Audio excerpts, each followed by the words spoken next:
नमस्कार, मंडल news bulletin में आपका स्वागत है। आइए पेश करते हैं आज के प्रमुख व मुख्य समाचार। इस समय पूरे जिले भर में नगर परिषद व नगर पंचायत चुनाव को लेकर जबरदस्त धूमधाम चल रही है और राजनीतिक गहमागहमी वाला माहौल है, जिससे पूरे विदर्भ क्षेत्र में ठंडी हवा वाले स्थान के तौर पर विख्यात हिल स्टेशन चिखलदरा भी अछूता नहीं है। जहां से आज एक ऐसी खबर सामने आई जिसने पर्यटन नगरी सहित पूरे जिले में राजनीतिक माहौल को गहमा दिया है, क्योंकि अब तक कांग्रेस से वास्ता रखने वाले चिखलदरा के पूर्व नगराध्यक्ष राजेंद्र सिंह सोमवंशी ने आज सुबह अचानक ही पाला बदलते हुए भारतीय जनता पार्टी में प्रवेश कर लिया। साथ ही भाजपा द्वारा पूर्व नगराध्यक्ष राजेंद्र सिंह सोमवंशी को नगर परिषद के आउट चुनाव के लिए नगराध्यक्ष पद का प्रत्याशी भी घोषित कर दिया गया। ऐसे में अचानक ही हुए इस उलटफेर के चलते चिखलदरा शहर वासियों सहित जिले की राजनीति से जुड़ा हुआ हर व्यक्ति भौचक दिखाई दिया। इस संदर्भ में मिली जानकारी के मुताबिक आज सुबह भाजपा के जिला निर्वाचन अधिकारी व मंत्री संजय कुटे, राज्यसभा सांसद डॉक्टर अनिल बोंडे, मेलघाट के निर्वाचन प्रमुख व पूर्व राज्य मंत्री प्रवीण पोटे पाटिल, मेलघाट क्षेत्र के भाजपा विधायक केवलराम काले, तिवसा निर्वाचन क्षेत्र के भाजपा विधायक राजेश वानखड़े तथा भाजपा के ग्रामीण जिला उपाध्यक्ष नितिन गुर्दे अचानक ही पर्यटन नगरी चिखलदरा पहुंचे और उन्होंने पूर्व नगराध्यक्ष राजेंद्र सिंह सोमवंशी से मुलाकात की। जिसके बाद आयोजित एक छोटे से कार्यक्रम में पूर्व नगराध्यक्ष राजेंद्र सिंह सोमवंशी ने इन सभी भाजपा नेताओं की प्रमुख उपस्थिति के बीच भारतीय जनता पार्टी में शामिल होने की घोषणा की, जिसके चलते इन सभी भाजपा नेताओं ने पूर्व नगराध्यक्ष राजेंद्र सिंह सोमवंशी व उनके समर्थकों का हरा व भगवा दुपट्टा पहनाते हुए पार्टी में स्वागत किया। इसके साथ ही अब चिखलदरा नगर परिषद में राजनीतिक समीकरण पूरी तरह से बदलते नजर आ रहे हैं। आगामी 2 सितंबर को होने जा रहे धारनी नगर पंचायत के चुनाव हेतु नगराध्यक्ष पद के लिए कांग्रेस ने राजकिशोर मालवीय के तौर पर अपना प्रत्याशी तय कर लिया है। वहीं भाजपा द्वारा नगराध्यक्ष पद के प्रत्याशी हेतु फिलहाल सुनील चौथमल व क्षमा चौकसे के नाम पर माथापच्ची की जा रही है। बता दें कि धारनी के नगराध्यक्ष पद के लिए कांग्रेस ने अपने बेहद समर्पित व निष्ठावान कार्यकर्ता राजकिशोर मालवीय का नाम एक झटके के साथ फाइनल कर दिया, जो विगत लंबे समय से कांग्रेस के साथ जुड़े हुए हैं और कांग्रेस में नगराध्यक्ष पद हेतु मालवीय की दावेदारी को किसी भी तरह की कोई चुनौती भी नहीं दी गई। वहीं दूसरी ओर गत रोज तक धारनी में नगराध्यक्ष पद के लिए प्रत्याशी के तौर पर क्षमा चौकसे का नाम लगभग तय माना जा रहा था, परंतु अब भाजपा की ओर से नगराध्यक्ष पद हेतु टिकट के लिए रेस में सुनील चौथमल का नाम भी शामिल बताया जा रहा है। साथ ही साथ इन दोनों के बीच भाजपा की ओर से टिकट व दावेदारी के लिए जबरदस्त प्रतिस्पर्धा भी देखी जा रही है। ऐसे में अब यह देखना दिलचस्प होगा कि कांग्रेस प्रत्याशी राजकिशोर मालवीय का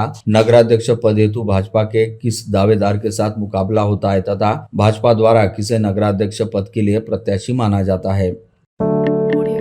राज्य में नगर परिषद व नगर पंचायत सहित जिला परिषद व पंचायत समिति तथा महानगर पालिकाओं के आगामी चुनाव हेतु भाजपा द्वारा प्रदेश संचालन समिति का गठन किया गया है। पार्टी प्रदेशाध्यक्ष रविंद्र चौहान तथा भाजपा के राज्य निर्वाचन प्रभारी व राजस्व मंत्री चंद्रशेखर बावनकुले की अगुवाई वाली इस समिति में पूरे राज्य भर में भाजपा के 29 पदाधिकारियों को शामिल किया गया है, जिनमें मूलतः अमरावती से वास्ता रखने वाले विधानसभा सदस्य श्रीकांत भारतीय को इस समिति में शामिल करने के साथ ही सह संयोजक के तौर पर नियुक्त किया गया है, जिसके चलते माना जा रहा है कि निकाय चुनाव के लिए विधायक श्रीकांत भारतीय को पार्टी की ओर से एक बड़ी जिम्मेदारी मिली है।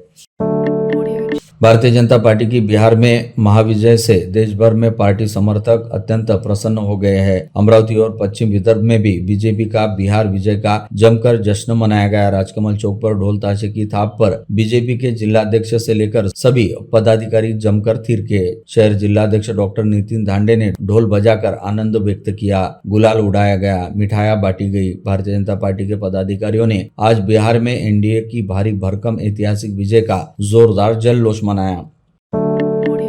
बिहार विधानसभा चुनाव में भाजपा के नेतृत्व वाले राष्ट्रीय जनतांत्रिक गठबंधन यानी एनडीए को मिली शानदार सफलता से उत्साहित होकर भाजपा नेत्री व जिले की पूर्व सांसद नवनीत राणा तथा एनडीए का घटक दल रहने वाली युवा स्वाभिमान पार्टी के विधायक रवि राणा ने जबरदस्त हर्ष जताते हुए कहा कि बिहार की जनता ने प्रधानमंत्री नरेंद्र मोदी व केंद्रीय गृह मंत्री अमित शाह के नेतृत्व में पूरा भरोसा जताया है तथा बिहार विधानसभा में एनडीए को पूरे बहुमत के साथ स्पष्ट नेतृत्व में पूरा भरोसा भरोसा जताया है। महाराष्ट्र के मुख्यमंत्री देवेंद्र फडणवीस को भी जाता है, जो बिहार में चुनाव प्रचार के दौरान भाजपा की ओर से स्टार प्रचारक थे। राणा दंपति ने यह भी कहा कि बिहार से लेकर महाराष्ट्र तक विपक्ष द्वारा ईवीएम सहित मतदाता सूची को लेकर बेसिर-पैर के आरोप लगाए गए थे, जिसका बिहार की जनता ने करारा जवाब दिया है।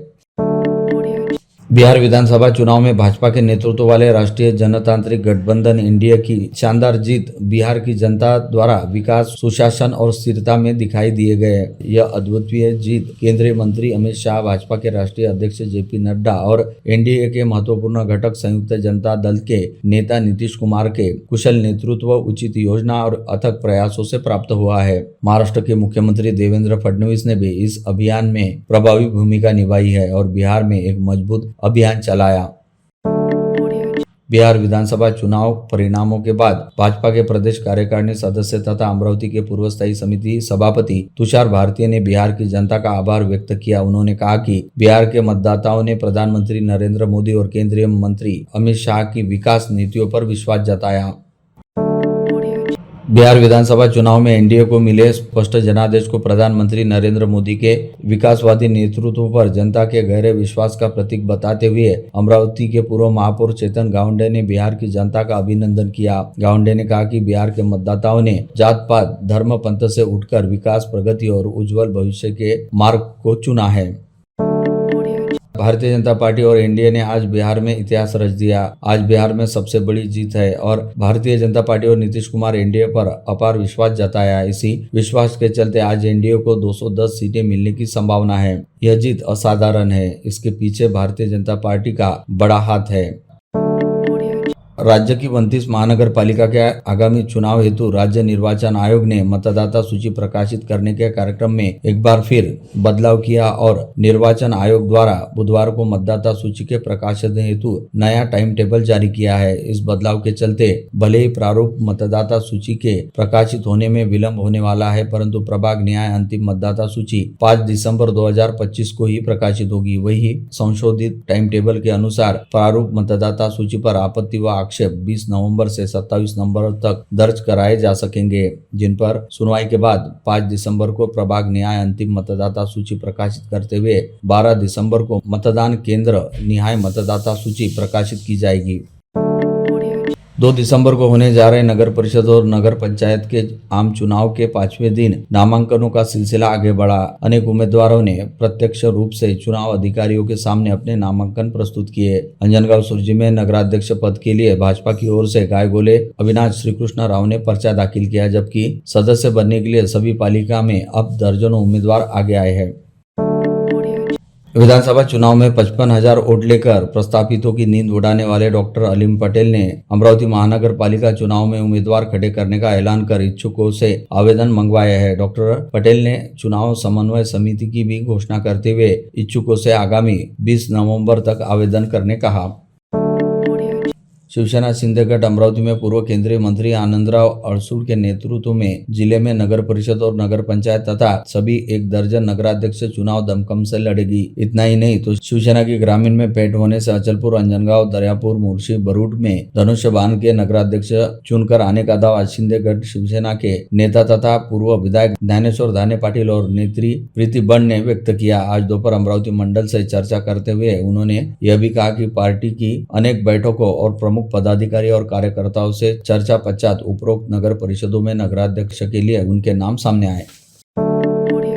राष्ट्रवादी कांग्रेस पार्टी अजित पवार के जिलाध्यक्ष और भूतपूर्व जिला परिषद अध्यक्ष संतोष महात्मे ने नगर परिषद और पंचायत चुनाव में पूरे दमखम से लड़ने का ऐलान कर अचलपुर, मोर्शी, बरूड, अंजनगांव में नगराध्यक्ष खड़े करने की घोषणा की। आज दोपहर अमरावती मंडल से बातचीत में महात्मे ने बताया कि दरियापुर में भाजपा के साथ गठजोड़ फाइनल हो गया। नगराध्यक्ष पद के लिए बीजेपी के उम्मीदवार का पार्टी समर्थन करने वाली है। उन्होंने बताया दरियापुर में राष्ट्रवादी आदि सीटों पर पालिका चुनाव लड़ने जा रही है। अतिशीघ्र उम्मीदवारों की घोषणा किए जाने का दावा महात्मे ने इस चर्चा के दौरान किया। श्री शिवाजी शिक्षा संस्था संचालित पीडीएमसी द्वारा भाऊ साहब देशमुख की जयंती उत्सव पर इस बार जयपुर फूड वितरण का उपक्रम भारतीय red cross society, architect Rameshwar Maniyar, Ambadas Khobragade foundation के सहकार्य से किया जाएगा। यह जानकारी आज दोपहर पत्रकार परिषद में ली गई। 18 से 27 दिसंबर दौरान जयपुर फूड शिविर कार्यान्वित होगा। जिले के गांव देहातों से लगभग 600 दिव्यांगों को इसका लाभ मिलने का दावा इस समय किया गया। अखिल भारतीय विद्यार्थी परिषद ने विद्यार्थियों के अनेक ज्वलंत मुद्दों को लेकर नागपुर के बाद आज अमरावती के संत गाडगेबाबा विद्यापीठ पर धड़क मोर्चा निकाला। 5 जिले के हजारों छात्र छात्राएं इसमें सहभागी हुए। सभी ने अपने हाथों में अपनी डिमांड और अभाविप के प्ले कार्ड्स लेकर लाए थे। अधिकांश छात्र छात्राओं ने अपने महाविद्यालय का गणवेश भी धारण कर रखा था। छात्र शक्ति के इस प्रकार सड़कों पर उतरकर विद्यापीठ पर धड़क मोर्चा ले जाने का यह हाल के वर्ष में पहला प्रसंग बताया जा रहा है।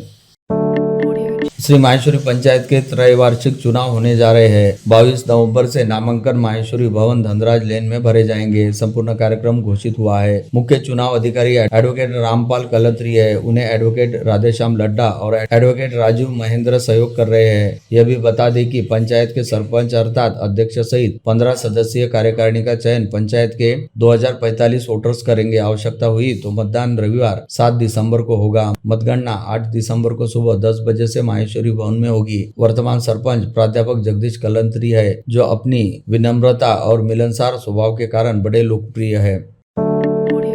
मित्र परिवार काल भैरव उत्सव समिति अंबागेड़ द्वारा आयोजित श्री काल भैरव जयंती उत्सव शानदार रहा। परकोटे के भीतर स्थित प्राचीन मंदिर में हजारों की संख्या में भाविक उमड़े। काली माता मंदिर के पीठाधीश्वर शक्ति महाराज की प्रमुख उपस्थिति में गुरुवार 13 नवंबर को शाम 7 बजे से आयोजित महाप्रसाद का सैकड़ों लोगों ने लाभ लिया।